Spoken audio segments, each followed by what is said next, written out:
প্রিয় ভিউয়ার্স, আপনি কি জানেন এই দুনিয়াতে কোন নারীর জন্য আল্লাহ তাআলা জান্নাত থেকে পোশাক পাঠিয়েছিলেন?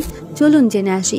আজ থেকে অনেক বছর আগে এক ইহুদি মেয়ে বান্ধবী মা ফাতেমা রাদিয়াল্লাহু আনহাকে বিয়ের দাওয়াত দিয়েছিলেন।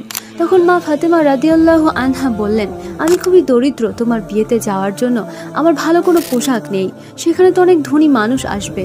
তখন সেই ইহুদি মেয়েটি বলল, আমার বিশ্বাস তুমি যার ইবাদত করো তার কাছে চাইলে তিনি তোমাকে তোমার কাপড়ের ব্যবস্থা করে দিবেন। তারপর বিয়ের দিন রাত্রিতে মা ফাতেমা রাদিয়াল্লাহু আনহা কেঁদে কেঁদে আল্লাহর কাছে বললেন, মালিক, আপনি আমার সম্মান রক্ষা করুন।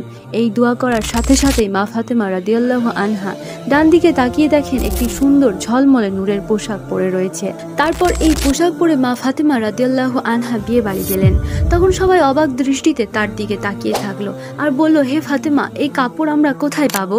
তখন মা ফাতেমা রাদিয়াল্লাহু আনহা বললেন, যেতে হবে ইহদিনা সিরাতাল মুস্তাকিমের রাস্তায়, আর তার সামনে জান্নাত নামক একটি মার্কেট পাবে, আর সেই মার্কেটের ভিতরেই পাবে জান্নাতুল ফিরদাউস নামক একটি দোকান, আর সাথে লাগবে একটি পাসওয়ার্ড। সবাই অবাক হয়ে জিজ্ঞাসা করলেন, পাসওয়ার্ডটা কি? তিনি বললেন, লা ইলাহা ইল্লাল্লাহু মুহাম্মাদুর রাসূলুল্লাহ সাল্লাল্লাহু আলাইহি ওয়াসাল্লাম।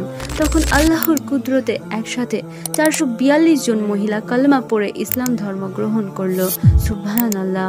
প্রিয় ভিউয়ার্স, ভিডিওটি যদি ভালো লাগে লাইক অ্যান্ড সাবস্ক্রাইব করতে ভুলবেন না।